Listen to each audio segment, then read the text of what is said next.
again. We are going to talk about US, Israel, and Iran conflict today, and we are going to analyze that why this conflict is important at the moment. हो क्या रहा है, क्या मसले हैं, कैसे वो impact करेगा इस रीजन पे, और इस रीजन से बियॉन्ड कैसे इम्पैक्ट कर रहा है, इसको अंडरस्टैंड करते हैं थोड़ा। अभी मैंने बताया आपको कि ईरान बहुत बड़ा मुल्क है, 1.6 मिलियन स्क्वायर किलोमीटर, पाकिस्तान से डबल साइज में मुल्क है, और इसकी लोकेशन बड़ी ज़बरदस्त है, जिसकी वजह से आज ये बिल्कुल मुसीबत डाल के बैठा हुआ है सबको। अच्छा, अगर हम देखें ईरान की जो सबसे पिक्यूलियर चीज़ है वो है उसके नेचुरल रिसोर्सेज। ईरान के पास इस वक्त तकरीबन ऑयल में 209 billion barrel oil, third largest after Venezuela and Saudi Arabia, और सेकंड लार्जेस्ट उसके पास गैस के रिजर्व्स हैं, और अबाउट 1200 ट्रिलियन क्यूबिक फीट। ये इतने ज़्यादा हैं जिसके ऊपर डेफिनेटली इन सब की नज़र भी है। और ये समझ लो कि ईरान के पास इनकी लाइफ लाइन है यूरोपियन कंट्रीज़ की और अमेरिकन की।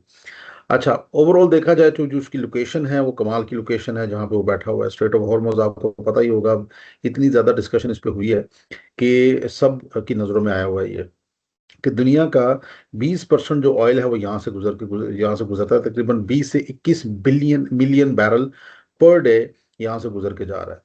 अच्छा, ये वो चीज़ है जो ईरान को एक पिकुलियर मुल्क बनाती है, ठीक है।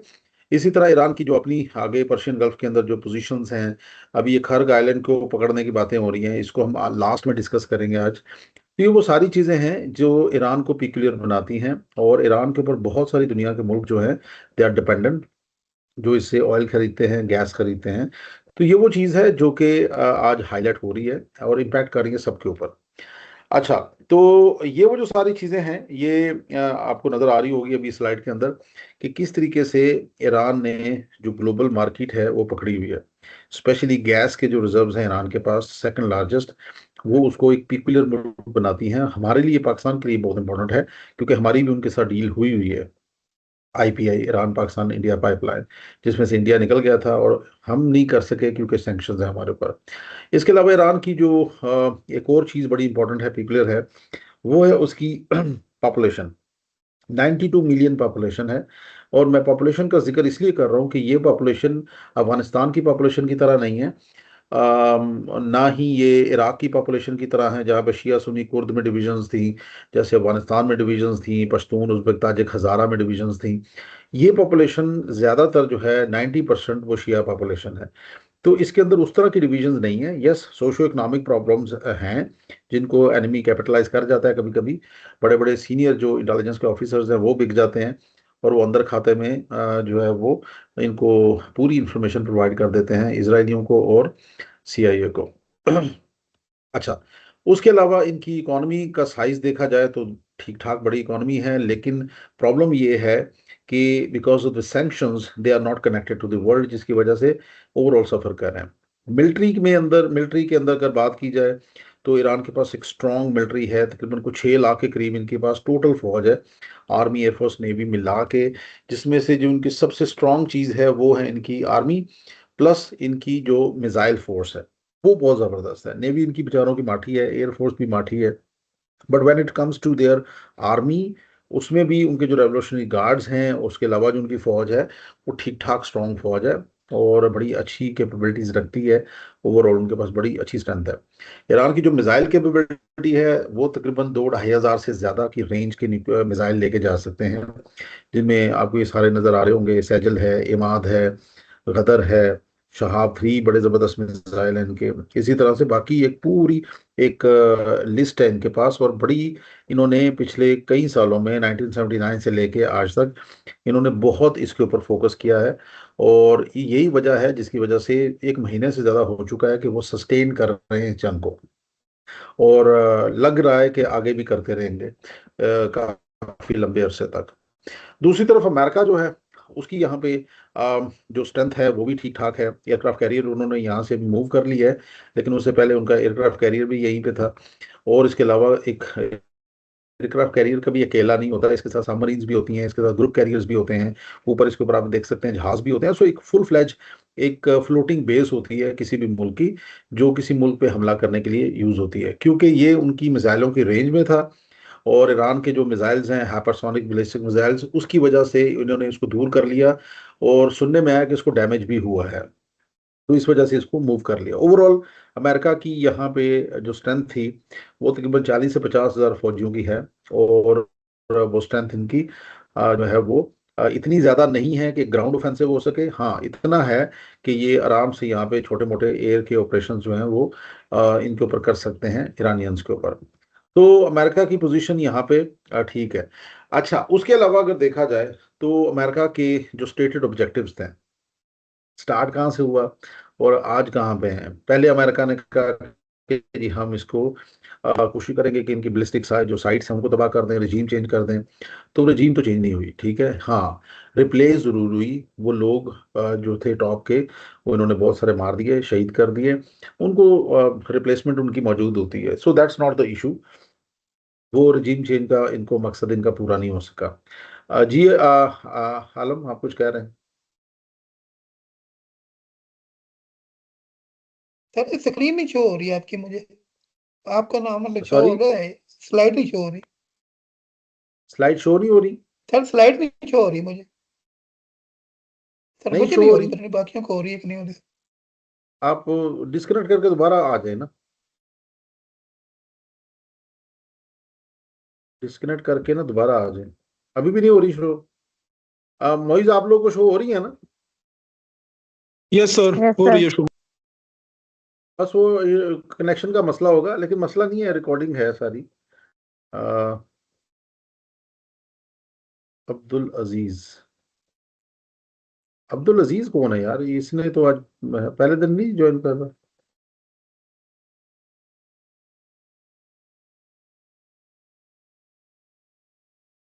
टाइम पे ज्वाइन कर लिया करो यार, बीच में सारा डिस्ट्रप्शन हो जाती है। ओके, अच्छा, तो let's understand about their stated objective. वो मकसद हासिल नहीं हुआ। रिजीम चेंज या हुकूमत बदलना इतना आसान नहीं होता। आपको फुट्स ऑन ग्राउंड करने पड़ते हैं, आपको अपनी फौज भेजनी पड़ती है, और ईरान में अमेरिका अपनी उस तरह से फौज नहीं भेज सकता, ठीक है। तो ये एक उनका ऑब्जेक्टिव था कि हम रिजीम चेंज कर देंगे, लोग खड़े हो जाएंगे और नई हुकूमत आ जाएगी और हमारी मर्जी की हुकूमत आ जाएगी। वो नहीं हुआ, नंबर वन। नंबर टू, उन्होंने कहा जी कि हम ईरान की जो न्यूक्लियर बाकी जितनी भी साइट्स हैं, और उसके अलावा उनकी मिसाइल कैपेबिलिटीज की साइट, और उनकी ड्रोन्स जहां पे बनते हैं, और उसकी स्टोरेज साइट्स जितनी अंडरग्राउंड है, हम उनको भी तबाह करेंगे। तो दूसरा जो ऑब्जेक्टिव था इनका, वो था ईरान की न्यूक्लियर और मिसाइल साइट्स को तबाह करना। काफी कर दी इन्होंने, काफी ज्यादा कर दी, लेकिन बहुत सारी ऐसी हैं जो अभी भी अंडरग्राउंड हैं। इसके अलावा disturb support for regional militant groups. Iran को ये समझते हैं कि ईरान इस रीजन के अंदर ना जो बहुत सारे ग्रुप्स हैं, जैसे यमन के अंदर हैं, या ये जो क्या नाम है इसका, वहां पे हैं से ये जो सीरिया है या इराक है, इस तरह के बहुत सारे इनके जो ग्रुप्स हैं, ईरान उनको सपोर्ट करता है। तो इन्होंने कहा कि हम ईरान की वो जो चीज़ है उसको भी खत्म करेंगे, ठीक है। तो यहां से मैं आपको दोबारा थोड़ा सा बता देता हूँ, ये तस्वीरें इसमें मैं शेयर करनी आपसे भूल गया कि रिजीम चेंज में अमेरिका ने इनकी जितनी भी ये टॉप की लीडरशिप में जो मैं आपको दिखा रहा हूँ, इसको एलिमिनेट कर दिया, लेकिन उसके बावजूद ये बंदे रिप्लेस हो गए, तो मसला कोई नहीं हुआ। दूसरा, इन्होंने कहा नहीं, हमने ईरान की जो अंदर जो जितनी भी मिसाइल साइट्स हैं वो तबाह कर दी हैं। तो ईरान के बहुत सारी अंडरग्राउंड सिटीज हैं, सिटीज पूरे के पूरे शहर हैं, जहां पे उन्होंने अपने मिसाइल्स को छुपा के रखा हुआ है, जहां पे स्टोरेज की हुई है अपने ड्रोन्स की, और बहुत जबरदस्त किस्म की उनके पास कैपेबिलिटीज हैं। 3,000 से ज्यादा मिसाइल उनके पास एस्टिमेटेड मौजूद हैं। इसके अलावा they also got huge number of drones. ये उनका वो ड्रोन है शाहिद 136 जो इंतहाई डिस्ट्रक्टिव है, और इसने अभी तक बहुत ज्यादा नुकसान पहुंचाया है अमेरिकन को, चाहे वो बहरीन में था या यूएई में था या कहीं और पे। तकरीबन आप सोचें कि ये 40 केजी का वॉर हेड लेके जा सकता है, और इसकी तकरीबन 2400 किलोमीटर रेंज है, जो कि बहुत जबरदस्त रेंज है। तो लो कॉस्ट पे ईरान अटैक करके उनको हाई कॉस्ट इंपैक्ट क्रिएट कर रहा है। यानी कि जो इंटरसेप्टर होता है ना इसको रोकने वाला, उसकी जो कॉस्ट है वो भी 4 to 5 मिलियन होती है, जबकि आपका ये जो ड्रोन है ये $20,000 का उनको पड़ता है, और 80,000 से ज्यादा इनके पास स्टॉक फाइल में कहते हैं मौजूद हैं। तो इसके अलावा इनका आइडिया था, स्टेटेड ऑब्जेक्टिव ये था कि ईरान की जो प्रॉक्सीज हैं, जो ईरान दूसरे मुल्कों में ग्रुप्स को सपोर्ट करता है, जैसे यमन है, बहरीन है, इराक में, सीरिया में या कहीं और, उनको भी यानी कि ईरान को दबा दिया जाए तो वो अपने आप दब जाएंगी, जबकि ऐसा नहीं हुआ। अब वो और ज्यादा एक्टिवेट हो गए, ठीक है। तो ये वो सारी चीजें हैं जो अमेरिका के स्टेटेड ऑब्जेक्टिव्स में थी कि हमने इसको करना है, और ईरान की ओवरऑल हमने जो कैपेबिलिटीज हैं उसको डिग्रेड करना है। डिग्रेड तो किया काफी, लेकिन खत्म नहीं कर सके और ना ही खत्म कर सकेंगे। अच्छा, अब इसका मसला क्या बना फिर? मसला ये बना कि स्ट्रेट ऑफ हॉर्मोज, जिसके मुंह के ऊपर ईरान बैठा हुआ है और शेयर करता है ओमान के साथ इस नैरो कॉरिडोर को, उसको ईरान ने चोक कर दिया आज। अच्छा, ईरान ने उसे फुली चोक नहीं किया। ईरान ने इसमें सिंपल ये कहा कि जो हमारे दुश्मन के जहाज होंगे वो नहीं जा सकेंगे, जबकि चाइना, इंडिया, पाकिस्तान, इस तरह के जितने फ्रेंडली दोस्त हैं उनके जहाज जा सकते हैं। और इसकी इंपॉर्टेंस क्या है स्ट्रेट ऑफ हॉर्मोज की? This is a narrow choke point, और दुनिया का 20 मिलियन बैरल ऑयल गुजरता है यहाँ से, और 290 मिलियन क्यूबिक फीट मीटर जो है गैस गुजरती है ऑन डेली बेसिस। ये वो चीज है जिसने दुनिया की इकोनॉमीज को आज हिला के रख दिया। तो ईरान ने क्या किया, इस जगह को कहा कि हम ब्लॉक कर देंगे। अगर इस जगह को ब्लॉक किया जाता है तो 500 to 600 billion dollar annual losses हो सकते हैं ग्लोबल इकोनॉमी को। ये कोई भी अफोर्ड नहीं कर सकेगा। ये बहुत बड़ा चैलेंज होगा और बहुत सारे मुल्कों में इन्फ्लेशन आएगा और इसकी कॉस्ट बढ़ जाएगी। जैसे अभी आप देखें, ये जितने भी सुपर टैंकर्स यहाँ से गुजरते हैं, कार्गो शिप्स गुजरते हैं, उसकी कॉस्ट ऑटोमेटिकली ऊपर जा चुकी है। 40% इंक्रीज हो गई है कॉस्ट, उनकी जो शिपिंग कॉस्ट होती है। फॉर एग्जाम्पल, एक ये जो सुपर टैंकर होता है, इसकी $400,000 पर डे कॉस्ट आ चुकी है अब। तो इसी तरह से जो ऑयल के टैंकर्स थे उनकी भी कॉस्ट बढ़ चुकी है। तो कौन है जो अफोर्ड कर सकता है इतनी बड़ी कॉस्ट को? ना, कोई भी अफोर्ड नहीं कर सकता। और देयर आर एस्टिमेट्स कि अगर ये जंग चलती रही, अभी ये जंग तकरीबन मेरे हाल से जो 120 पे तो शायद चला गया, शायद 100 से ऊपर चला गया डॉलर पे बैरल, ना, पर बैरल। लेकिन अगर ये जंग और चलेगी तो पर बैरल 200 भी क्रॉस कर सकता है। और अगर 200 क्रॉस कर जाएगा तो आपके मुल्क में जो पेट्रोल है वो 700-800 रुपए का मिलेगा पर लीटर। तो मेंटली आप तैयार हो जाएं। ये वो चीज है जो कोई भी अफोर्ड नहीं कर सकता, बिल्कुल भी। और ये वो चीज है जिसने वाकई ही प्रेशर डाला हुआ है अमेरिकन के ऊपर, और अपनी फेस सेविंग के लिए वो कोशिश में है कि हम किसी तरीके से इस जंग को खत्म करें। इसमें Pakistan is playing a role. So let's see वो आगे चल के कैसे रिप्लेस होता है। अच्छा, इसमें एक और भी चीज थी कि जो ये हैं सऊदीज जो है, इनके पास ना अल्टरनेटिव ऑयल पाइपलाइंस भी थी। अच्छा, ये जो अल्टरनेटिव पाइपलाइंस थी, उसके बावजूद अगर वो पाइपलाइन हो भी तो भी 8 से 10 मिलियन बैरल जो ऑयल है वो रीराउट नहीं किया जा सकता, यानी कि आपको मजबूरन इधर से ही लेके जाना पड़ेगा। तो ये वो चीज है जो कि वाकई मुसीबत डाल के रखी हुई है। So let's understand what are the implication for the region इस सारे की। नंबर 1, एक चीज जो साबित हुई पहले ऑपरेशन के बाद कि डिप्लोमेसी फेल हो गई। अमेरिका एंगेज कर रहा था ईरान को, ईरान उनके साथ एंगेज हो भी रहा था, और यहां तक यूके के प्राइम मिनिस्टर ने कहा कि यहां तक हम करीब आ चुके थे कि ईरानियंस रेडी हो गए थे कि अगर ये डील हो जाती है उनकी तो वो अपना न्यूक्लियर जितना भी प्रोग्राम है उसे खत्म कर देंगे और अपना सारा फिजाइल मटीरियल जो है वो आईएईए के हवाले कर देंगे। तो ये इतनी जबरदस्त करीब आ चुके थे डील के, और उसके बावजूद अमेरिका ने ये सारा इसराइल के कहने पे कर दिया। एक बहुत बड़ा स्ट्रेटेजिक ब्लंडर किया इन्होंने। दूसरा, रीजनल पोलराइजेशन हो गई। रीजनल पोलराइजेशन ये होती है जिसका मतलब है कि रीजन के अंदर ग्रुप्स बन गए। फॉर एग्जाम्पल, अभी मसला ये चल रहा है कि कंफ्यूजन चल रही है कि ईरान के खिलाफ कौन है, ईरान के साथ कौन है, ठीक है। तो इसके अंदर रिलेक्टेंट हो रहे हैं मुल्क आपस में कि वो हम ईरान के खिलाफ जाएं या अमेरिका का साथ दें या ना दें। जैसे सऊदीज अभी बिल्कुल रिलेक्टेंट हैं कि वो इस जंग में नहीं आना चाहते, अमेरिका उनको खींच के लाना चाहता है। अभी कल का आपने बयान सुना होगा, ट्रंप ने इंतहाई एग्रेसिव जबान में सऊदीज को मुखातब करके कहा कि जी ये हमारा साथ नहीं दे रहे, ठीक है। और सऊदीज ने भी कहा ठीक है, हम नहीं देंगे साथ, हम इस जंग को अपने ऊपर क्यों मुसलत करें। और मजे की बात यह है कि कोई भी मिडिल ईस्टर्न कंट्री ईरान के मुकाबले का नहीं है और ना ही वो उससे डायरेक्टली लड़ना चाहता, और पाकिस्तान भी नहीं चाहता कि वो सऊदीज के साथ डिफेंस अलायंस में हो के वो ईरान के ऊपर हमला करे। और पाकिस्तान की क्योंकि प्रायोरिटी ईरान नहीं है, हमारी प्रायोरिटी जो है वो इंडिया है। So that's what we need to understand कि पाकिस्तान को जो चैलेंजेस हैं वो शदीद चैलेंजेस हैं।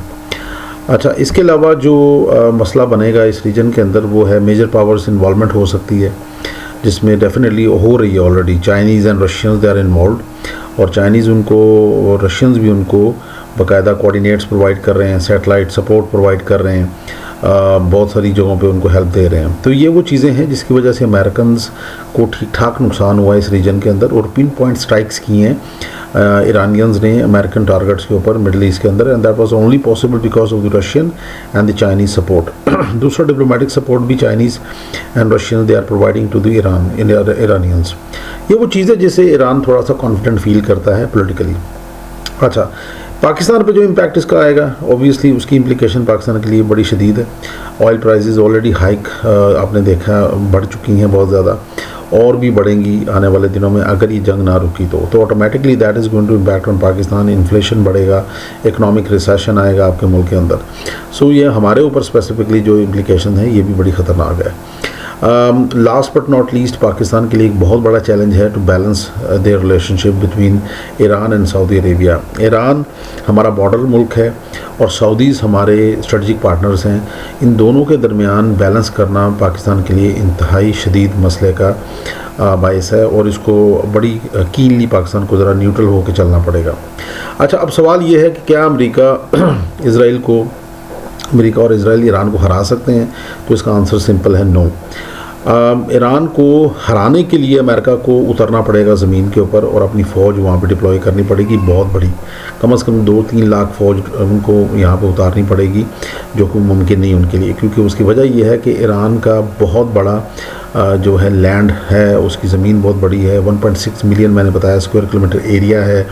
दूसरा, ईरान पे हमला करने के लिए कौन सा मुल्क है जो सप्लाईज या लॉजिस्टिक सप्लाई लाइन प्रोवाइड करेगा? पाकिस्तान तो कभी भी नहीं करेगा। हाँ, ईरान की ये लोग मैक्सिमम ये कर सकते हैं कि उसका इंफ्रास्ट्रक्चर तबाह कर सकते हैं काफ़ी सारा, जो कि इन्होंने किया भी है। उसकी मिसाइल साइट्स हैं, उसकी मिलिट्री साइट्स हैं, लेकिन बहुत सारी ऐसी चीज़ें हैं जो उसके अंडरग्राउंड हैं, उन सब को तबाह नहीं किया जा सकता।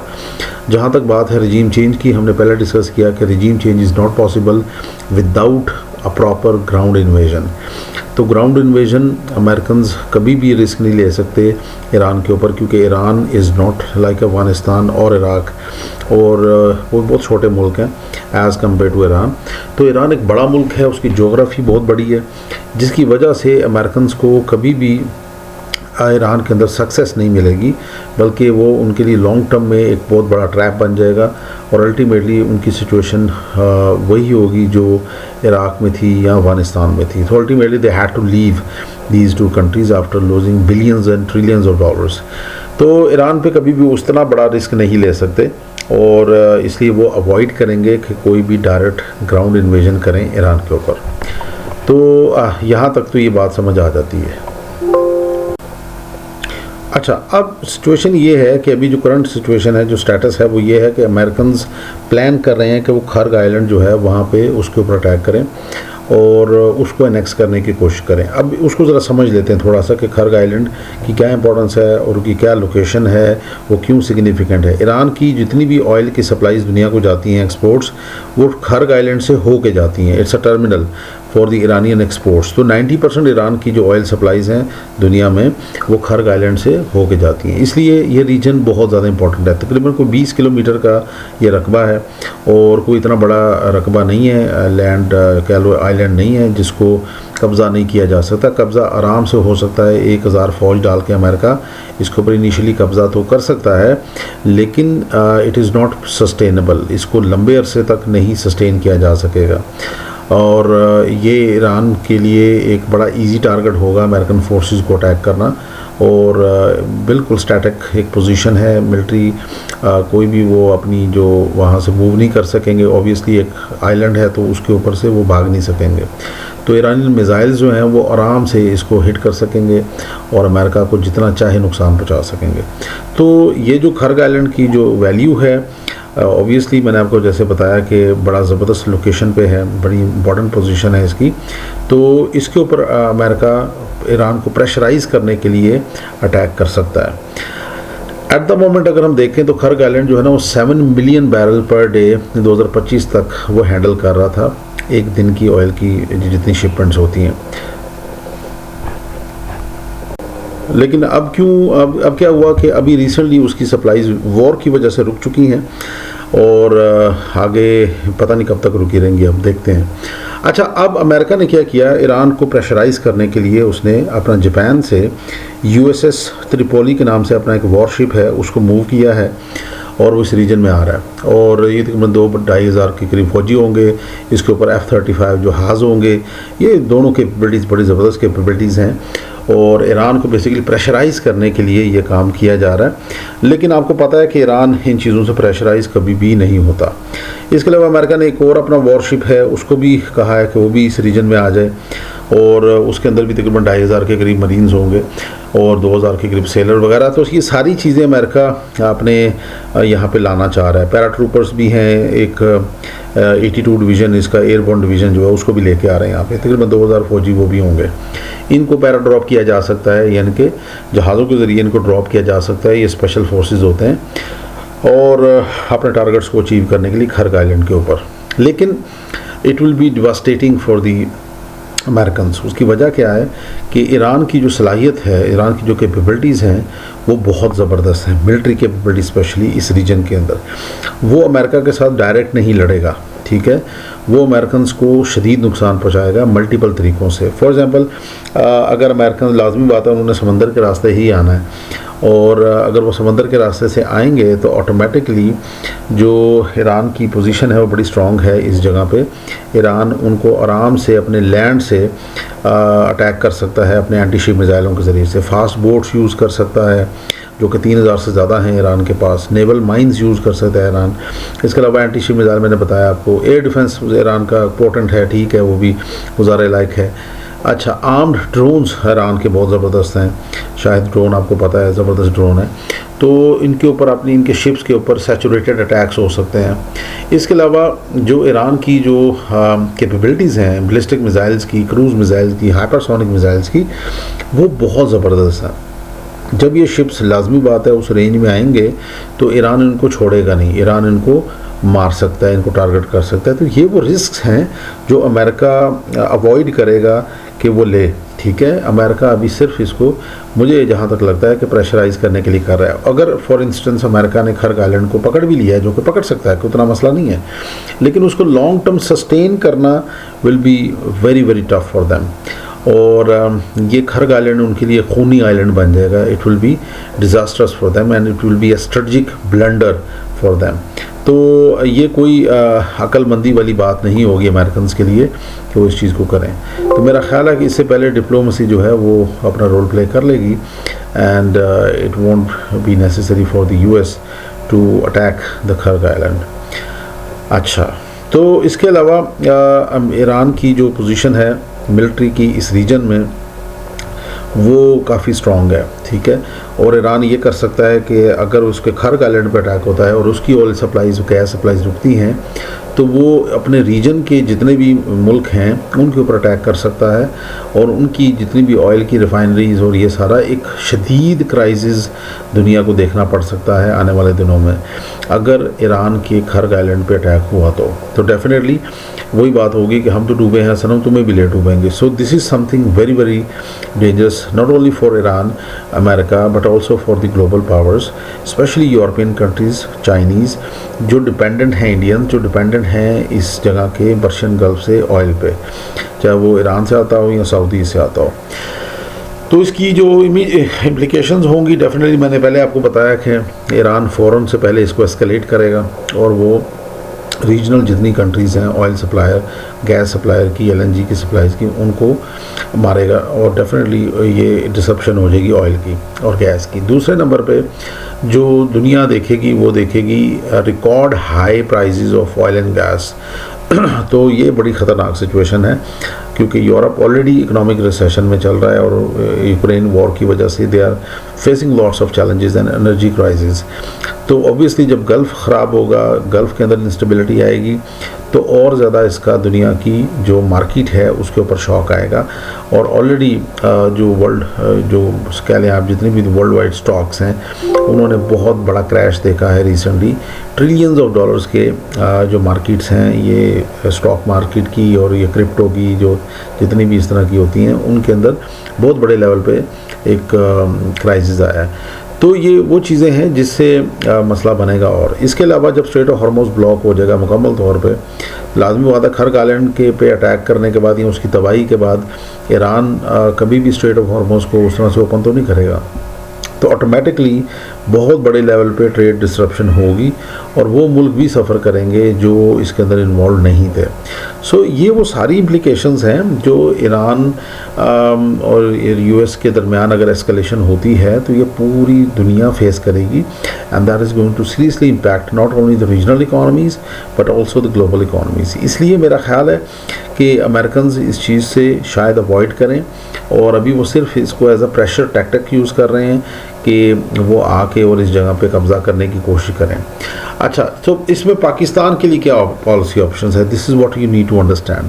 पाकिस्तान के पास जो सबसे पहली जो एक लेवरेज है वो है पाकिस्तान की बैलेंसिंग, डिप्लोमेटिक बैलेंसिंग मैं ऐसे कहूँगा, और न्यूट्रल अप्रोच मैं कहूँगा, क्योंकि Pakistan should not be party to any group. अगर हम ईरान को मारते हैं तो बेसिकली हम अमेरिका और इजराइल के साथ खड़े होते हैं, विच इज़ नॉट सूटेबल, और उससे हम इंटरनली उस चीज़ को हैंडल नहीं कर पाएंगे। इसके अलावा पाकिस्तान को अपनी एनर्जी सिक्योरिटी भी इंश्योर करनी है, तो मल्टीपल सोर्सेज हमारे जैसे रशियंस हैं उनसे भी रिक्वेस्ट हो सकती है चीप ऑयल की, और अल्टरनेटिव रूट से सऊदी से भी ऑयल लिया जा सकता है।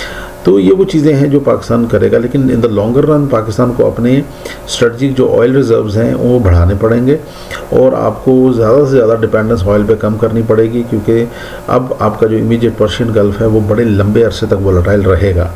इतनी जल्दी ये मसले हल नहीं होंगे, ये रहेंगे बहुत अरसे तक। इसके अलावा पाकिस्तान को अपनी जो मैरीटाइम जो कैपेबिलिटीज़ हैं, सिक्योरिटी है, उसको बीफ अप करना पड़ेगा। अभी पाकिस्तान ने मिलिट्री एक्सरसाइजेज भी की हैं रिसेंटली नेवी की, जिससे पाकिस्तान अपनी कुछ ऐसे ऑपरेशन भी कर रहा है जिससे पाकिस्तान अपनी सप्लाईज़ को या अपनी जितनी भी चीज़ें हैं उनको सेफ गार्ड कर सके, मैरीटाइम इंटरेस्ट के स्पेशली।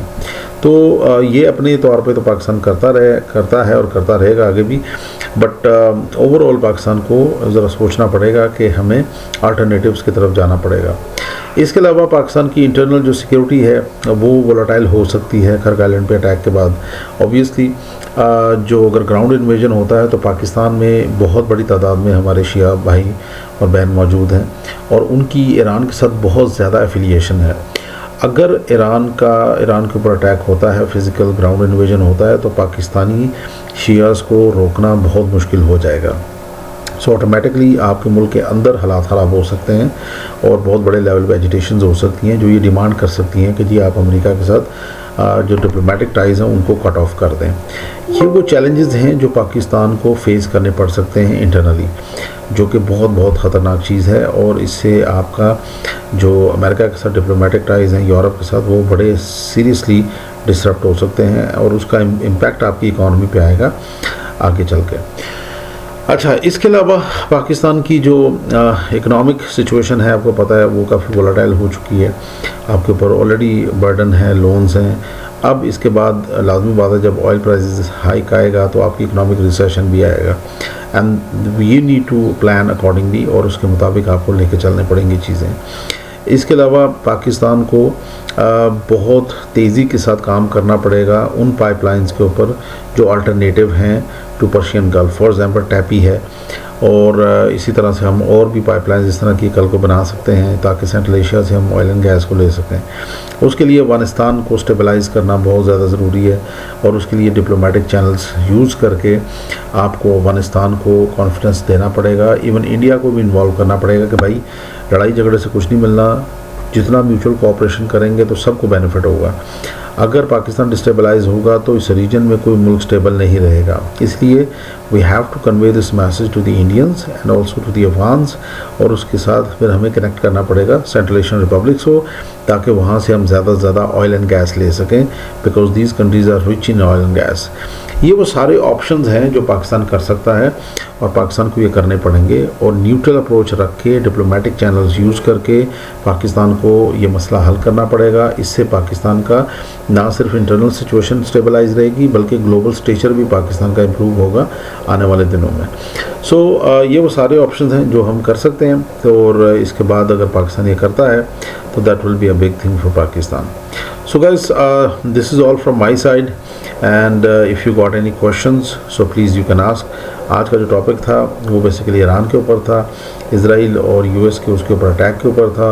उसमें हमने बड़ी डिटेल में डिस्कस किया कि ये सारा क्यों हुआ, कैसे हुआ, क्या ऑब्जेक्टिव्स थे, ईरान ने उसको कैसे रिस्पॉन्ड किया, ईरान की लीडरशिप के वफात पा जाने के बावजूद ईरान रिस्पॉन्ड कर रहा है, क्यों कर रहा है, क्योंकि उसके पास अंडरग्राउंड बहुत बड़े लेवल पे उसकी मिलिट्री कैपेबिलिटीज़ हैं, डिस्पर्स्ड हैं, मिसाइल साइट्स हैं जिनको इतना आसान नहीं है तबाह करना।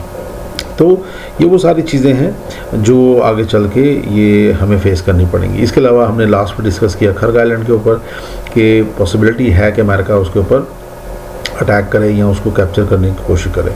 सो इतना आसान नहीं होगा, it will be a serious blow to the US, और ये चीज़ बहुत ज़्यादा फायर बैक करेगी और इसकी ना सिर्फ रीजनल इम्प्लीकेशन होगी बल्कि ग्लोबल इम्प्लीकेशन होगी। तो अपना बहुत सारा ख्याल रखें। थैंक यू वेरी मच, और let's discuss in question answer session. ये जो टॉपिक है ना, ये हमारा है पाकिस्तान की जो वॉर ऑन टेरर वाली पॉलिसी है ना, ये उससे रिलेटेड है। ठीक है, तो थोड़ा सा इसको समझना बहुत ज़रूरी है and we need to understand, और वेरी क्विकली इसको करके फिर एक और टॉपिक है हम उसको देखेंगे जल्दी से। अच्छा, अब ये बेसिकली हम ये टॉपिक है that is going to focus on post 2021 security situation in Afghanistan और इसकी पाकिस्तान पे क्या इम्प्लीकेशंस आ रही हैं। ठीक है, अच्छा, इसमें जो सबसे बड़ा मसला शुरू से शुरू कर लेते हैं। चलो, 9/11 हुआ। 9/11 एक बहुत बड़ा टेररिस्ट अटैक था जो अलकायदा ने प्लान किया और अमेरिका पे कर दिया, जिसके अंदर अमेरिका के तकरीबन 3,000 से ज्यादा लोग मर गए, जिसके बाद अमेरिका को इकोनॉमिक लॉसेस से 100 से लेके 2 ट्रिलियन तक के इकोनॉमिक लॉसेस भी फेस करने पड़े। और इसके बाद अमेरिका ने क्या किया, अफगानिस्तान पे हमला कर दिया। दे अटैक्ड अफगानिस्तान अपनी फौज के साथ, और नीचे उनको जो सपोर्ट कर रहे थे वो ताजिक थे, उज़्बक थे। और जब उन्होंने अटैक किया तो 27-28 दिन के अंदर अंदर उन्होंने तालिबान को किक आउट कर दिया अफगानिस्तान से। उनकी जितनी लीडरशिप थी वो भाग के पाकिस्तान आ गई, क्योंकि ये जो बॉर्डर आपको नजर आ रहा है ना, यहाँ से ये फाटा है बेसिकली, और ये फाटा का पोरस बॉर्डर था, और यहाँ से वो तोरा बोरा माउंटेन्स के अंदर जो छुपे हुए थे वो सारे भाग के पाकिस्तान आ गए।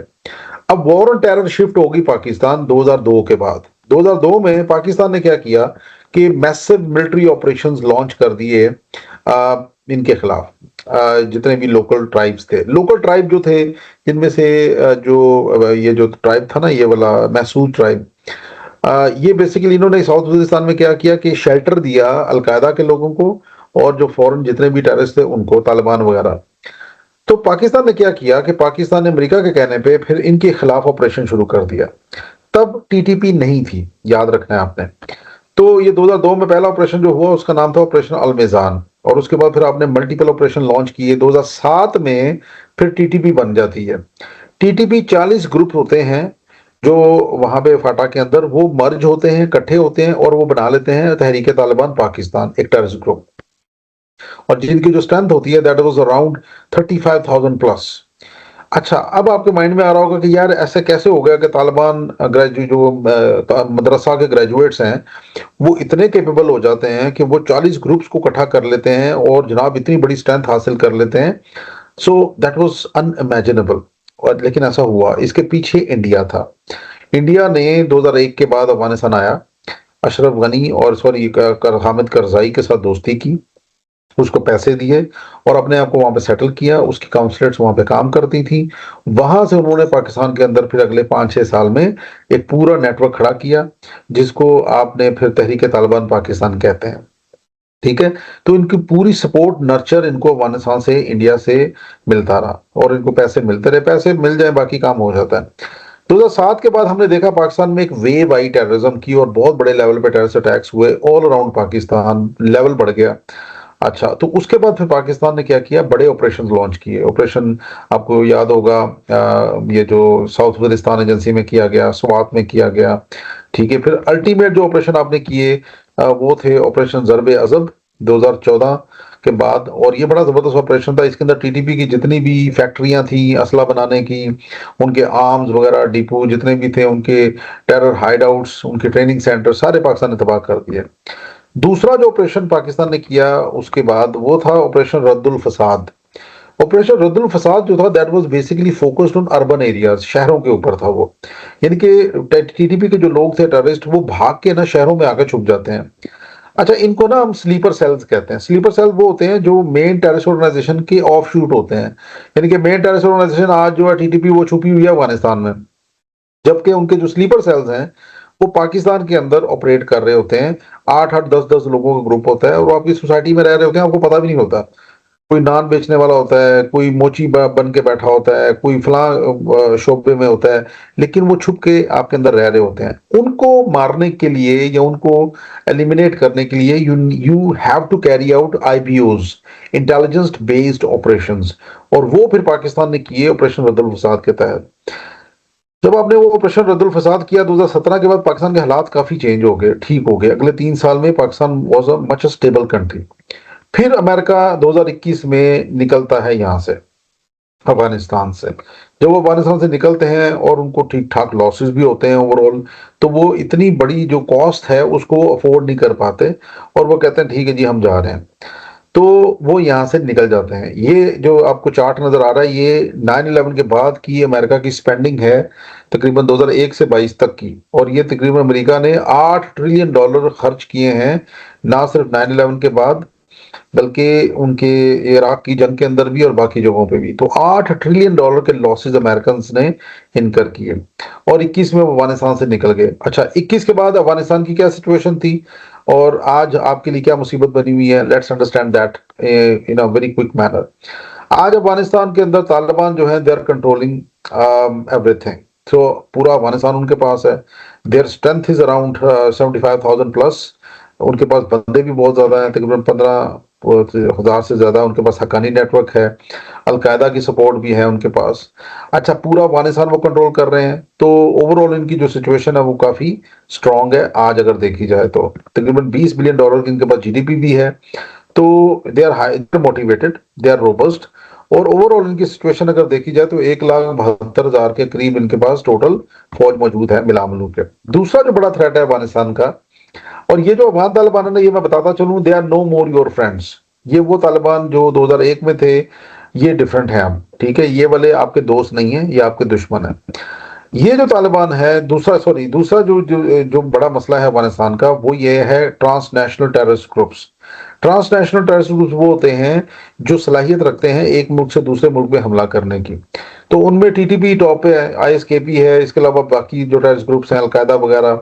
अब अलकायदा का मैंने आपको शायद पहले भी बताया था कि इनकी जितनी टॉप लीडरशिप है वो उसको पाकिस्तान ने मारा, तो ऑटोमेटिकली देवर पाकिस्तान एनिमी, तो ऑब्वियसली उन्होंने पर पाकिस्तान के खिलाफ जाना है।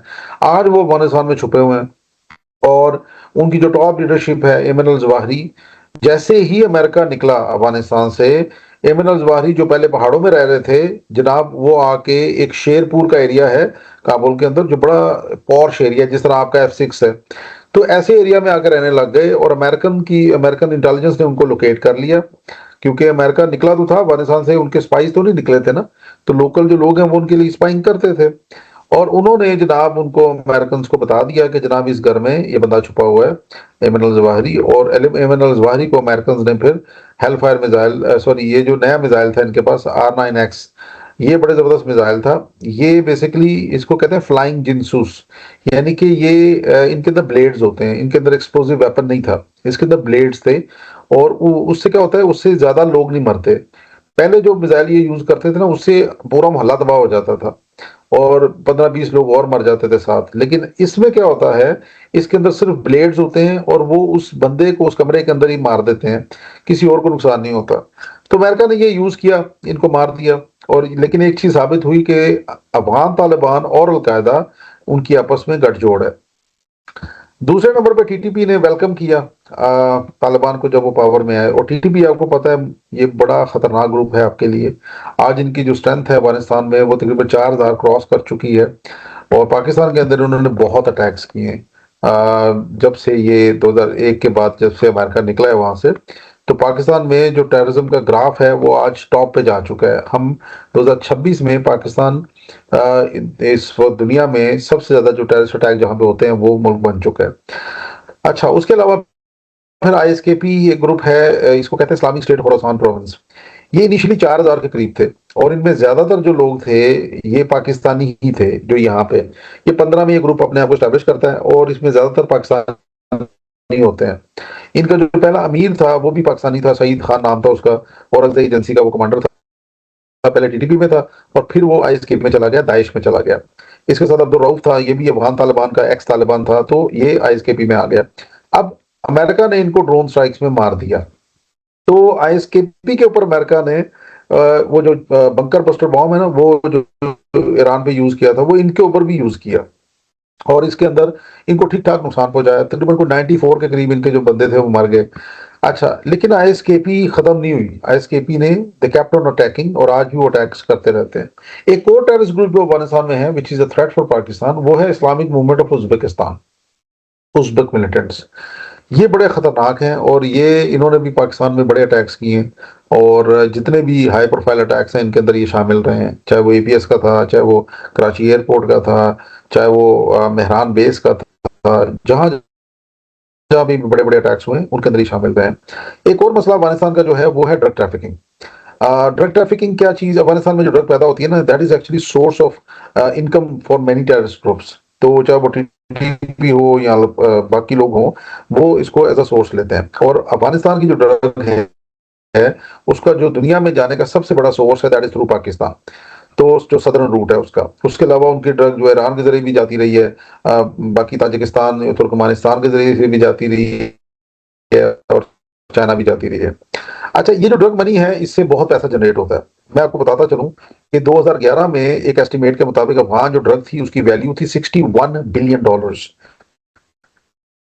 2011 में। ये 2026 चल रहा है, तो आप सोचें कि कितनी आज एस्टिमेटेड यहाँ पे इसकी वैल्यू होगी। 100 बिलियन तो होगी कम से कम। अब 100 बिलियन की 44% पाकिस्तान से गुजर के जाती है, यानी कि 44 बिलियन वर्थ की ड्रग पाकिस्तान से गुजर के जाती है दुनिया में। तो ये बहुत बड़ा पैसा है और ये इतनी खतरनाक चीज है जिसकी वजह से आज बलूचिस्तान या केपी उसको स्टेबलाइज ना किया जा रहा है ना वो हो रहा है। ठीक है, क्योंकि लोकल्स भी इन्वॉल्व होते हैं इसके अंदर, हुकूमतें भी इन्वॉल्व होती हैं, हर कोई इन्वॉल्व होता है, इतना पैसा है इसके अंदर। अच्छा, अफगान तालिबान ने क्या किया कि इसको ड्रग्स को वैसे तो बैन किया, लेकिन अभी भी अफगानिस्तान के अंदर ड्रग कल्टीवेट होती है और वो ठीक ठाक होती है।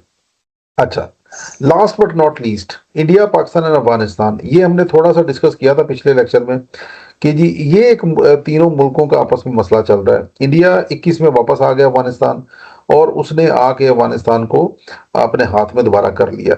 Y Afghan Taliban supported India, तो उनको हार्ड कैश चाहिए, पैसा चाहिए, इंटरनेशनल पॉलिटिकल लेजिटिमेसी चाहिए, इकोनॉमिक कनेक्टिविटी चाहिए दुनिया के साथ, तो India can provide all these things, जबकि पाकिस्तान ये नहीं प्रोवाइड कर सकता ना।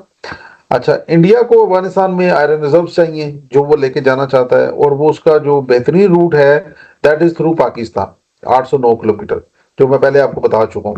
जबकि इंडिया प्लान कर रहा है कि पाकिस्तान तो जाने नहीं देता, तो क्यों ना हम ईरान के जरिए इसको लेके जाएं, और ये तकरीबन कोई 4000 किलोमीटर का रूट बनता है। So India can never bypass Pakistan. ठीक है, तो ये एक मसला उनका चल रहा है। इंडिया जब से अफगानिस्तान में आया उसने टेररिस्ट ग्रुप्स को सपोर्ट करना शुरू कर दिया। ये लतीफ मसूद, ये टीटीपी का बहुत बड़ा कमांडर था जिसको अमेरिकन ने पकड़ा मीटिंग करते हुए रॉ के साथ और अफगान इंटेलिजेंस के साथ 2012-13 में, और बाद में इसको हैंड ओवर किया पाकिस्तान को। अब ये जो अपना इंटरव्यू दे रहा है ये किसी आईएसआई के ही ऑफिसर को दे रहा है और इसका ये इंटरव्यू उन्होंने पब्लिश किया बाद में। सो जिसके अंदर वो एक्सेप्ट कर रहा है कि यस, टीटीपी जो है वो अफगानिस्तान और इंडिया के साथ मिलके पाकिस्तान के अंदर दहशतगर्दी करती है। कुलभूषण यादव को मैं डिस्कस कर चुका हूँ आप लोगों के साथ, और ये सारी चीजें हम पहले थोड़ी सी डिस्कस कर चुके हैं, इसलिए मैं इसको स्किप कर देता हूं। तो बेसिकली आज अफगानिस्तान के अंदर 21 के बाद क्या सिचुएशन है जी? Afghan Taliban are in power, they are controlling Afghanistan as a whole. Transnational जो टेररिस्ट ग्रुप्स हैं जिनमें टॉप पे अलकायदा है, they are there in Afghanistan and they are in very strong position. आज उनका जो कमांडर है वहां पे, उसका नाम है सैफ अल अदल, मेरे हाल से नाम है उसका, जो नया कमांडर है एमन अल जवाहिरी के बाद। उसने अपने आप को लो प्रोफाइल रखा हुआ है ताकि वो भी ना मारा जाए। अच्छा, इसके अलावा जो रिसर्जेंस हुई है टीटीपी की, इस्लामिक मूवमेंट ऑफ उज्बेकिस्तान की और बीएलए की, that is a serious threat for us. ये भी एक बड़ा खतरनाक है। आईएसकेपी एक बड़ा खतरनाक ग्रुप है जो अटैक्स कर रहा है। अभी रिसेंटली पाकिस्तान के अंदर बहुत सारे अटैक्स हुए हैं। And of course India is back to Afghanistan. India की वहाँ पे अब कॉन्सुलेट है, वहाँ पे वो ऑपरेट कर रहे हैं और उनका ऑपरेट करने का मकसद सिंपल ये है कि किसी तरीके से पैसे पहुंचा दें बीएलए को, टीटीपी को, आईएसकेपी को, और पाकिस्तान के अंदर दहशतगर्दी होती रहे। और आज आपका अफगान बॉर्डर जो है वो अनस्टेबल हो चुका है। अब रिसेंटली क्या हुआ है कि अफगानिस्तान की तरफ से पाकिस्तान के अंदर दहशतगर्दी जब हुई और पाकिस्तानी बहुत सारे जो हमारे फौजी शहीद हुए, तो पाकिस्तान ने उनके ऊपर अटैक शुरू कर दिए। सबसे पहले पाकिस्तान ने ड्रोन अटैक्स किए, कुनड़ में किए, पक्तिया में किए, पक्तिका में किए, हौस्त में किए, और पाकिस्तान उनको मारना शुरू कर दिया। टीटीपी के कोई 70-80 के करीब लोग मार दिए। उसके अलावा वो लाजमी बात है, दे नेवर लिव अलोन, वो अपनी फैमिलीज के साथ रहते हैं और वहां पॉपुलेशन भी इर्द गिर्द होती है, तो लाजमी बात है उनका भी नुकसान हुआ, कोलैटरल डैमेज भी हुआ उसके अंदर। अफगानिस्तान ने क्या किया कि अफगानिस्तान ने हमारे ऊपर अटैक शुरू कर दिए, फिर हमारी पोस्टों पे अटैक करने शुरू कर दिए, बड़े बड़े अटैक्स बॉर्डर के ऊपर आर्टिलरी फायर करना शुरू कर दिया, जिसके अंदर हमारे भी फौजी थोड़े से शहीद हुए। फिर पाकिस्तान ने अभी रिसेंटली ऑपरेशन गजब दिल हक जो किया, उसके अंदर पाकिस्तान ने फिर अपनी एयरफोर्स और अपने ड्रोन्स के जरिए से मैसिव अटैक्स किए अफगानिस्तान के ऊपर, काबुल पे, जलालाबाद पे, और उनकी जो और उनकी जो मिलिट्री साइट्स थी, स्पेशली जहां पे अमेरिकन असला पड़ा हुआ था, वहां पे टारगेट किया गया। इनकी बहुत सारी जो हमवीज थी, गाड़ियां थी, टैंक्स थे, उनको तबाह किया गया बहुत बड़े लेवल पे, पाकिस्तान ने उनको टारगेट किया। इसके अलावा जो उनके आर्म्स के बहुत बड़े स्टोरेज साइट्स थी, उनको तबाह किया गया। 400-500 से ज्यादा तालिबान को हलाक किया गया। उसके बाद फिर तुर्की हो गया, सऊदीज हो गए, कतर हो गया, यूएई हो गया, इन्होंने फिर बीच में बचा करा के इनकी सुलह करवाने की कोशिश कर रहे हैं अभी। और तालिबान रिपोर्टली, अब आखिरी जो न्यूज आई है वहां तक मैंने सुना है कि तालिबान अग्री कर गए हैं कि वो अपनी सरजमीन जो है वो यूज नहीं होने देंगे पाकिस्तान के खिलाफ, जिसके ऊपर कभी भी ट्रस्ट नहीं किया जा सकता। लेकिन पाकिस्तान ने जो किया, पाकिस्तान ने एक डिटेरेंस के तौर पे किया, और वो फ्यूचर में भी करेगा जब भी पाकिस्तान के ऊपर हमला होगा। तो इसलिए एक लाइबिलिटी है, एक प्रेशर बन जाएगा वहां तालिबान पे, कि उनको समझ आ गई कि अगर पाकिस्तान पे हमने कुछ किया तो पाकिस्तान विल रिस्पॉन्ड, और बहुत हैवीली रिस्पॉन्ड करेगा। एक और मैं सोच रहा हूँ, एक छोटा सा टॉपिक हम देख लें, कोई और भी, जितना मैक्सिमम हो सकता है आज चीजें कर लेते हैं, ताकि हमें जो है ना कोई मसला ना रहे किसी चीज में। अच्छा, पाकिस्तान और चाइना के कॉन्टेक्स्ट में ना एक बड़ा इंपॉर्टेंट टॉपिक है, पाकिस्तान और चाइना के जो आपस में रिलेशनशिप है, हमारे जो टाइज हैं, उसके हवाले से। तो आई होप कि आप लोग मरने वाले नहीं होगे। Is it okay, can we start another topic? Sir बिल्कुल करें सर। आप शुगर मेले में लगे हुए हैं यार, कर लेते हैं थोड़ा सा डिस्कशन, जितनी हो जाए अच्छा है। अच्छा, आपको पता है चाइना एक बहुत ही इंपॉर्टेंट मुल्क है और हमारा इसके साथ बॉर्डर है। We share a very important border with China, और ये तकरीबन 535 किलोमीटर का छोटा सा बॉर्डर है हमारा, जो हमें चाइना के साथ कनेक्ट करता है। चाइना एक बहुत ही इंपॉर्टेंट मुल्क है इस वक्त इंटरनेशनल सिस्टम के अंदर। परचेजिंग पावर पैरिटी में ये दुनिया की सबसे बड़ी इकोनॉमी है, और जीडीपी नॉमिनल के अंदर ये दूसरे नंबर पे है, यानी कि $19.5 ट्रिलियन इकोनॉमी चाइना है। पॉपुलेशन वाइज इंडिया से थोड़ा सा कम है, यानी कि सेकंड लार्जेस्ट पॉपुलेशन है दुनिया की। और चाइना की अगर इकोनॉमी देखी जाए तो ये 19.5 यानी कि सेकंड लार्जेस्ट इकोनॉमी, और 2050 तक चाइना लीड करेगा पूरी दुनिया को $41 ट्रिलियन के साथ, और अमेरिका पीछे रह जाएगा। जिसका मतलब क्या है कि Chinese are very powerful, very important country for Pakistan, countries like Pakistan, क्योंकि we share a very small but very important border with China. इसके अलावा चाइना की अगर सलाहियत देखी जाए तो दे आर 600 न्यूक्लियर वेपन वाली स्टेट, बड़े पावरफुल मुल्क है, अच्छे न्यूक्लियर वेपन है इनके पास, दुनिया में सेकंड लार्जेस्ट इनका बजट है डिफेंस के अंदर, जो बता रहा है कि अमेरिकन को अगर कोई टफ टाइम दे रहा है तो वो चाइनीज हैं, और उनके साथ वो हर एरिया के अंदर दे आर कोलैबोरेटिंग, और वो बड़ा जबरदस्त तरीके से चल रहा है। चाइना को अगर हम इंटरनेशनल पॉलिटिक्स के अंदर भी देखें तो चाइना ने हर जगह के अंदर पंगे डाले हुए हैं। आज ईरान के साथ भी उसकी ठीक ठाक दोस्ती चल रही है, ईरान को सपोर्ट करता है, वो कोऑर्डिनेट्स प्रोवाइड करता है, सैटेलाइट इमेजरी प्रोवाइड करता है अगेंस्ट अमेरिका, और यहां तक मैंने सुना है कि इनको एंटी शिप मिसाइल भी देने जा रहे हैं वो लोग। वीटो पावर है, सीरियन कॉन्फ्लिक्ट के अंदर इन्होंने अमेरिकन को टफ टाइम दिया है, नॉर्थ कोरियन इशू पे टफ टाइम दिया हुआ है, अफगानिस्तान के अंदर the moment America left China आ गया, इसी तरह से अमेरिका को टफ टाइम दिया हुआ है। तो ये सारी वो चीजें हैं जो बताती हैं कि चाइना इंटरनेशनल सिस्टम के अंदर एक बहुत पोटेंट और बहुत पावरफुल एक्टर है। आज दुनिया मरी पड़ी है ऑयल के ऊपर कि जी ऑयल किसी तरीके से मिल जाए, लेकिन चाइनीज ऑयल सप्लाईज को कोई मसला नहीं आया, और वो अपना ऑयल जो ले रहे हैं मिडल ईस्ट में, वो सबसे ज्यादा ले रहे हैं ईरान से। और दुनिया में इस वक्त वो रिलाई कर रहे हैं ईरान के ऊपर सबसे ज्यादा। तो ये वो चीजें हैं जो शो करती हैं कि चाइना कितना इंपॉर्टेंट है। चाइना अपना जितना ऑयल है वो यहाँ से 80% पर्शियन गल्फ से लेता है, स्ट्रेट ऑफ हॉर्मोज वाली साइड से। तो जंगें चल रही हैं, मसले चल रहे हैं, लेकिन चाइना की ऑयल सप्लाईज खत्म नहीं हुई और रुकी भी नहीं है। दूसरी एक और चीज जो चाइना को पीक्यूलियर बनाती है वो है चाइना की ग्लोबल इन्वेस्टमेंट, BRI, यानी कि बेल्ट रोड इनिशिएटिव। उसने पूरी दुनिया में कनेक्टिविटी प्रोजेक्ट शुरू किए हुए हैं जिससे वो पूरी दुनिया को कनेक्ट कर रहा है अपने साथ। और अब तक Chinese have spent around 1.3 trillion dollars 140 मुल्कों के अंदर, and they are connecting the whole world with them. कमाल की बात है। जिस तरह सेंट्रल एशिया देख लो, पाकिस्तान को देख लो, ये पाकिस्तान से उनका वो CPEC है जो गुजर रहा है। ये वो चीजें हैं जो आपको चाइना को एक इंपॉर्टेंट एक्टर बनाती हैं सबसे पहले। अच्छा, आपके ताल्लुकात चाइना के साथ कैसे स्टैब्लिश हुए, कब स्टैब्लिश हुए? तो 1950s में हमने इनके साथ डिप्लोमेटिक ताल्लुकात स्टैब्लिश किए, लेकिन शुरू में ताल्लुकात कोई इतने अच्छे नहीं थे। उसकी वजह यह थी कि चाइना के सिविल वॉर के बाद दो चाइना बन गए, एक PRC, दूसरा ROC। PRC जो था वो थे पीपल्स रिपब्लिक ऑफ चाइना जो आज है, और जो ROC था वो ताइवान था बेसिकली। तो पाकिस्तान क्योंकि अमेरिका का दोस्त था 1950s में, तो पाकिस्तान ने अमेरिका के कहने पे चाइना के खिलाफ वोट डाला। ये जो PRC है आज, इसके खिलाफ वोट डाला UN में, और इसको इन्होंने UN से निकाल दिया, और ROC जो था, ताइवान जो था, उसको UN में दाखिल कर लिया। ये था हमारा स्टार्ट, जो कि इंतहाई गंदा था। 62 की जंग के बाद हमारे चाइना के साथ ताल्लुकात फिर बेहतर होने शुरू हुए, स्पेशली 65 की जंग में, 71 की जंग में चाइना ने हमें काफी मदद की।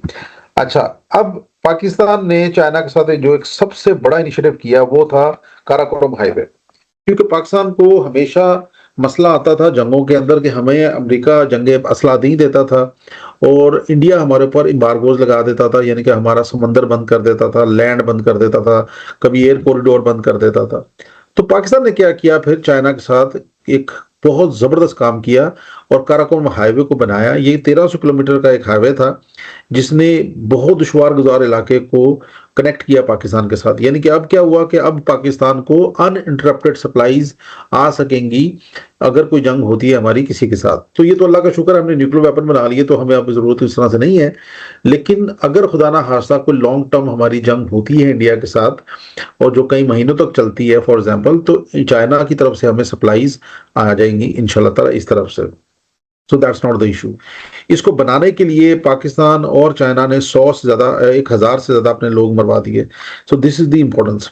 अच्छा, फिर आपने ये भी समझना है कि कोई भी, there is no free lunch in the international system. अगर चाइना ये CPEC टाइप की चीजें, ये काशगढ़, ये जो काराकोरम हाईवे टाइप की चीजें बना रहा है, तो इसलिए नहीं बना रहा कि वो आपसे मोहब्बत करता है या आपसे कोई उसको बहुत ज्यादा प्यार है, नहीं। इसलिए बना रहा है क्योंकि चाइना का जो अपना सूबा है ना, ये वाला, ये इसको कहते हैं यूगर प्रोविंस, यहाँ पे मसले चल रहे हैं और वो बड़े शदीद मसले हैं। वो क्या कहते हैं, वो बेसिकली गुर्बत है, सोशो इकोनॉमिक डेप्रिवेशन है, जिसकी वजह से ये सूबा जो है डेवलप नहीं हो सकता। ये अपने समंदर से 5000 किलोमीटर दूर है, तो ये लैंड लॉक्ड है, डबल लैंड लॉक्ड है। तो अब यहाँ पे मसले हैं। अच्छा, अब चाइना ने क्या किया कि चाइना ने सोचा कि यार इस सूबे को अगर हम अपने समंदर से कनेक्ट करते हैं तो that is around 5000 kilometre away, तो why not connect this province with Pakistan. तो इसलिए इन्होंने इसको फिर पाकिस्तान से कनेक्ट करने के लिए CPEC और ये काराकोरम हाईवे टाइप की चीजें बनाई। अच्छा, अब ये सूबा इंपॉर्टेंट क्यों है चाइना के लिए, that you need to understand. इसलिए इंपॉर्टेंट है क्योंकि यहाँ पे चाइना की सबसे बड़ी न्यूक्लियर टेस्टिंग साइट है, यानी कि चाइना की यहाँ पे न्यूक्लियर टनल्स हैं और उसके न्यूक्लियर वेपन यहाँ पे उसने बहुत बड़ी तादाद में रखे हुए हैं। अभी उन्होंने नई मिसाइल साइट्स भी बनाई हैं, तकरीबन 120 के करीब साइलोज बनाई हैं जहां पे उनके न्यूक्लियर वेपन्स उन्होंने रखे हुए हैं। दूसरा, ऑयल एंड गैस की वजह से भी ये रीजन बहुत ज्यादा इंपॉर्टेंट है। As you know that Chinese are second largest economy and one of the fastest growing economy, so they need more and more resources. और उनको यहीं से, इस रीजन से जो सिंकियांग प्रोविंस है, 900 मिलियन टन का ऑयल और गैस मिला है जिसका नाम है तारिम बेसन, और यहाँ से उनको वो निकल रही हैं चीजें। तो डेफिनेटली इनके लिए ये चीजें, ये एरिया बहुत इंपॉर्टेंट है, इसको छोड़ नहीं सकते। अच्छा, और तीसरा है उनका फिर आगे और भी जो रिजर्व्स है यहाँ पे। अब चाइना जो आज ऑयल सप्लाईज लेता है ना, वो लेता है यहाँ से, ऐसे पर्शियन गल्फ से लेता है, लंबे रूट से गुजर के, इंडियन ओशन से गुजर के, स्ट्रेट ऑफ मलाका से गुजर के लेके जाता है अपने मुल्क में। इसको यहाँ पे कई दुश्मनों का सामना करना पड़ता है। इंडियन ओशन में अमेरिका बैठा हुआ है, इंडिया बैठा हुआ है, बाकी लोग हैं। यहाँ पे भी अमेरिका बैठा होता है और इनको मसले मसाइल हो सकते हैं, फिर लंबा रास्ता है, डिस्टेंस बहुत ज्यादा है, कॉस्ट आती है। तो इस चीज को मिटिगेट करने के लिए चाइनीज ने क्या किया, they connected themselves with Pakistan through CPEC, और आज वो सी पैक से यहाँ पे कनेक्ट करके उन्होंने कम से कम 10,000 किलोमीटर की बचत कर ली। Billions of dollars they are going to save, यानी कि $2 बिलियन चाइना हर साल सेव करेगा इन टर्म्स ऑफ ये जो डिस्टेंस की उन्होंने कट शॉर्ट किया। पहले वो इतना लंबा लेके जाते थे, अब वो बिल्कुल शॉर्ट तरीके से आएंगे और अपना ले जाएंगे। तो ये वो चीजें हैं जिसने चाइना और पाकिस्तान को बड़ा करीब लेके आया। पाकिस्तान ने भी चाइना को सही हक अदा किया। 1971 में पाकिस्तान ने चाइना को कनेक्ट किया यूएस के साथ 1970 में, जिससे क्या हुआ कि चाइना जो है वो दुनिया के साथ ओपन हो गया, वेस्टर्न के साथ ओपन हो गया और उसकी इकोनॉमी एकदम से बूम करने लगी। अच्छा, अब सवाल ये आएगा माइंड में कि क्यों अमेरिका ने हाथ मिलाया चाइना के साथ, जबकि चाइना तो कम्युनिस्ट रजीम था। तो basically America was facing two enemies, दो कम्युनिस्ट मुल्क, जिनमें एक सोवियत यूनियन था, दूसरी तरफ चाइना था। अब चाइना ऐसा मुल्क था जो रिकंसाइलेबल था, जो बात करना चाहता था, हाथ मिलाना चाहता था, तरक्की करना चाहता था। सोवियत यूनियन बिल्कुल लिफ्ट नहीं करा रहा था अमेरिका को। तो उन्होंने फिर क्या किया, अमेरिकन ने उन्होंने दोस्ती कर ली चाइना से। लेकिन पाकिस्तान का इसमें बहुत बड़ा रोल था, क्योंकि पाकिस्तानी प्रेसिडेंट लेटर लेकर गया, अमेरिकन प्रेसिडेंट का लेटर, और वो लेकर गया चाइनीज प्रेसिडेंट के पास। तो ये एक बड़ा जबरदस्त कनेक्टिविटी हुई प्रेसिडेंट्स के दरमियान, and ultimately China was opened up to the world. और अगले 20 साल में चाइना ने अपनी जो जितनी पॉपुलेशन थी उसको पॉवर्टी से निकाला, और आज चाइना दुनिया की एक स्ट्रॉन्ग इकोनॉमी के तहत आपको नजर आ रहा है। And the credit goes to Pakistan. China ने भी हक अदा किया, ठीक है। 1971 में चाइनीज ने सपोर्ट किया पाकिस्तान को बांग्लादेश के ऊपर, और उन्होंने वीटो किया जो रेजोल्यूशन इंडिया लेकर आया रशिया की मदद से यूएन के अंदर कि जी बांग्लादेश नया मुल्क बनना चाहिए, उसको वीटो कर दिया चाइना ने। लेकिन वो बांग्लादेश बाद में खुद मुल्क बन गया, क्योंकि हमने बना दिया, हमने खुद ही कह दिया कि ठीक है जी बन जाओ, खैर है, कोई मसला नहीं। अच्छा, इसके बाद 1979 में भी चाइना और पाकिस्तान ने दोनों ने एक बड़ा जबरदस्त रोल प्ले किया अफगानिस्तान में। चाइनीज मुसलमान जो थे उनको लेकर आया चाइना लड़वाने के लिए सोवियत के खिलाफ। तो ये जो अफगान सो कॉल्ड जिहाद था, उसके अंदर Chinese along with America and Pakistan fought against the Soviet union. अच्छा, तो ये वो सारी चीजें हैं जिसके बाद सोवियत यूनियन निकला। अच्छा, ऐसा नहीं है कि चाइना हमेशा आपसे आपकी सपोर्ट कर रहा है। बहुत सारी जगहों पे चाइनीज ऑब्जर्व्ड न्यूट्रलिटी, जैसे 1990 में कश्मीर अपराइजिंग हुई ना। अब कश्मीर अपराइजिंग क्या थी कि अफगानिस्तान की जंग खत्म हुई तो वहां पे जितने तैयार बंदे थे सो कॉल्ड मुजाहिदीन, उनको पाकिस्तान ने मूव कर दिया कश्मीर की तरफ, और कश्मीर के अंदर अपराइजिंग शुरू होगी शदीद किस्म की। तो देयर वाज अ पॉसिबिलिटी कि शायद इंडिया और पाकिस्तान की जंग हो जाए, लेकिन न्यूक्लियर फैक्टर की वजह से जंग नहीं हुई। अब यहाँ पे चाइना ने पाकिस्तान का साथ नहीं दिया, चाइना न्यूट्रल रहा। चाइना ने कहा जी अपने मसले हल करो। इसी तरह 99 में भी यही हुआ, लड़ाई हुई, उसमें भी चाइना ने न्यूट्रलिटी शो की। अच्छा, इसी तरह फिर 2001 में जब इंडियन पार्लियामेंट पे भी अटैक हुआ और इंडिया की फौज बॉर्डर पे आ गई 9 लाख, तब भी चाइनीज ने न्यूट्रलिटी शो की, पाकिस्तान की उस तरह साइड नहीं ली। 9/11 के बाद सिचुएशन जब हुई तो उसके अंदर एक बड़ा फैक्टर था युगर मिलिटेंट्स का, जो अफगानिस्तान में छुपे हुए थे 97 में। 9/11 के बाद ये लोग अफगानिस्तान से आ गए पाकिस्तान अलॉन्ग विद अफगान तालिबान, और पाकिस्तान के फाटा में आके छुप गए। ये वो चाइनीज मुसलमान मिलिटेंट्स थे जो चाइना पे अटैक करते थे, और पाकिस्तान क्योंकि चाइना का दोस्त था तो चाइना ने हमें प्रेशराइज किया कि भाई इनके खिलाफ action low, and Pakistan took serious action against them in tribal areas. और पाकिस्तान ने इनका जो टॉप के लीडर्स थे हसन मासूम वगैरह, उनको एलिमिनेट कर दिया, उनको मार दिया 2005 में गालिबन। इससे ताल्लुकात हमारे और भी बेहतर हुए। ये जो चाइनीज मिलिटेंट्स हैं they are closely aligned with al Qaeda as well, और इनके आपस में बड़ी क्लोज कोलैबोरेशन है, और आज भी दे आर इन अफगानिस्तान। अच्छा, इसके अलावा पाकिस्तान का प्लान है 2050 में कोई 40,000 मेगावाट बिजली पैदा करने का, और 32 के करीब न्यूक्लियर रिएक्टर बनाने का।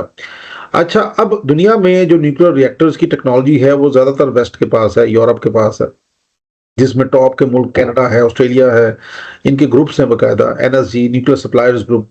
अब मसला ये है कि they are not going to give us this technology. वो पहले ही हमें कहते हैं कि तुम गलत हो। अच्छा, तो हमें कौन देगा फिर? हमें फिर चाइनीज ने सपोर्ट किया इसमें। चाइनीज ने हमें कहा कि हम देंगे भाई आपको टेक्नोलॉजी, कोई मसला नहीं है, फॉर सिविल पर्पसेज। तो 2023 में हमने इनके पास तकरीबन $4.8 बिलियन की डील की, जिसके अंदर चाइनीज ने हमारे मुल्क के अंदर बहुत सारे जो प्लांट्स हैं न्यूक्लियर के, उनको ना सिर्फ एक्सपैंड करने में हेल्प किया, बल्कि नए प्लांट्स लगाने में भी हमें हेल्प करेंगे। So this is something where the Chinese are helping us, where no one is there to help us. इसके अलावा we also carry out joint counter terrorism exercises, ये बड़ा जबरदस्त हमारा रोल है, और दोनों क्योंकि टेररिज्म के खिलाफ लड़ रहे हैं, तो पाकिस्तान अपनी गुड प्रैक्टिसेस इनसे शेयर करता रहा है बहुत अरसे से, and they also share their good practices with Pakistan. एक और चीज जो डिफेंस के अंदर आती है वो है हमारी इनके साथ डिफेंस की कोलैबोरेशन, जो कि बड़ी डीप रूटेड है, और स्पेशली अभी recently it was demonstrated as well. China provided us J-10Cs along with PL-15 missile, और ये जो जबरदस्त मिसाइल और ये जहाज है, इसने पाकिस्तान की इज्जत रखी है recently against India, and that is the one of the most important development. आगे चल के चाइना हमें और जहाज भी देने जा रहा है। JF थंडर तो हम बना ही रहे हैं उनके साथ मिलके, जो कि बड़ा इंपॉर्टेंट जहाज है। आगे चल के Chinese are going to provide us with 5th generation aircraft, जो है J-35, और ये स्टेल्थ जहाज है, ये बहुत जबरदस्त जहाज है। अगर ये पाकिस्तान के पास आ गया तो पाकिस्तान की एयरफोर्स को इंडिया के मुकाबले में एयर सुपरियॉरिटी मिल जाएगी, और हम दूर से इंडिया के जहाज़ों को भी मार सकेंगे फिर, और उनके टारगेट्स को भी अचीव कर सकेंगे। तो ये वो टेक्नोलॉजीज हैं जो चाइना आपको देने जा रहा है।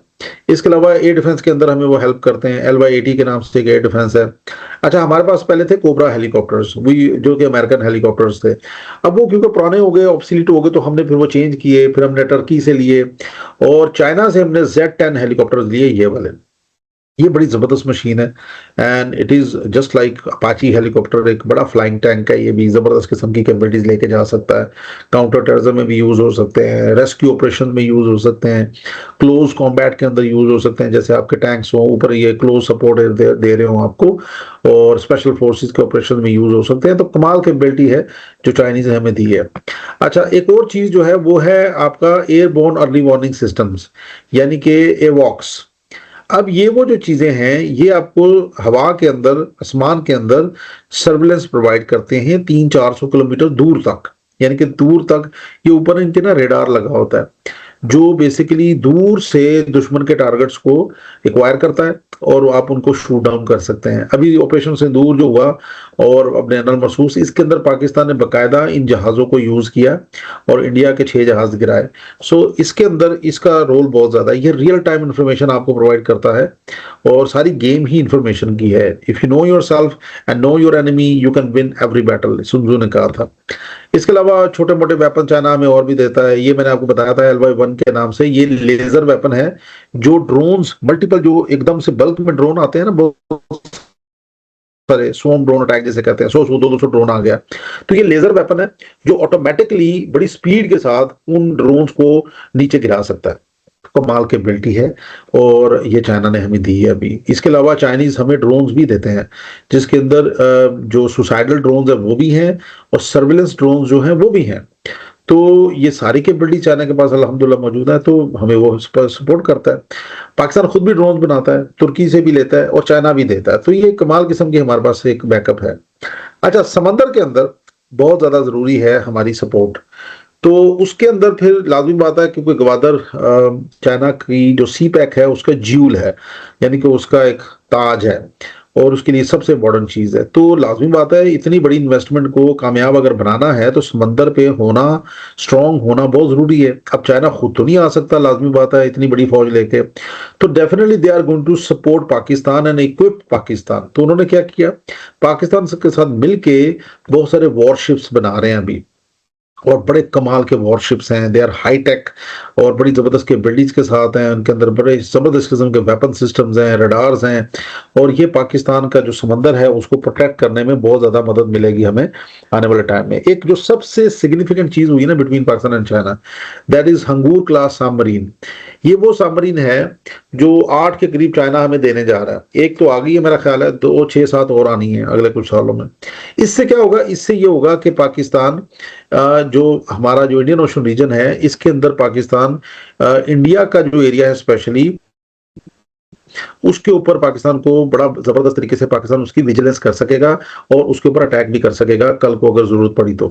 कन्वेंशनल सबमरीन थोड़ी सी डिस्क्रीट होती है, खामोश होती है, तो ये बड़े अच्छे तरीके से दुश्मन पे अटैक कर सकती है। तो हमने क्या किया हुआ है, हमने अपनी इसी सबमरीन के अंदर न्यूक्लियर मिसाइल फिट कर दिया हुआ है। तो हमें चलो पार्शियल सेकंड स्ट्राइक कैपेबिलिटी मिल जाती है, यानी कि मुंबई हम उठा सकते हैं, तो ये बड़ी जबरदस्त कैपेबिलिटी जो हमें मिली है। इसके अलावा हम मिलकर एक्सरसाइज भी करते हैं और ये सारा चल रहा होता है सिलसिला। हमारी जो ट्रेड है ना चाइना के साथ, वो कोई इतनी मजे की नहीं है।